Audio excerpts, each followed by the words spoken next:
আজকে সকাল থেকে এখানে কারেন্ট নেই, ছেলে পুরো ঘেমে স্নান করে উঠছে।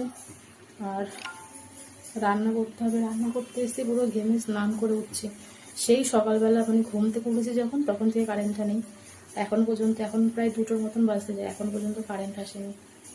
আর ওর বাবা গেছে মেয়েকে নিয়ে, আজ করে একটা আঁকার কম্পিটিশন আছে, সেখানে গেছে।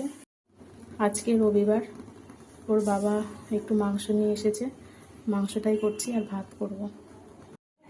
এত গরম লাগছে, ছেলেটা কিছুতেই নিচে একা একা বসে খেলছে না, আর ওকে নিয়ে রান্না করতে হচ্ছে। ভয় লাগে ওকে নিয়ে রান্না করতে, কোথায় কড়াই টড়াই উল্টে যাবে।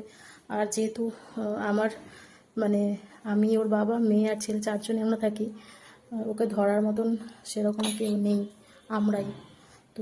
এত বিরক্ত করছে, কিছুতেই মানে থাকছে না। আর বিশেষ করে গরমের জন্য আরও বেশি জ্ঞান করছে, ওই জন্য কোলিয়ে নিয়ে এক একবার গিয়ে রান্নাটা করছি। কিছু করার নেই, এভাবেই চলতে হবে।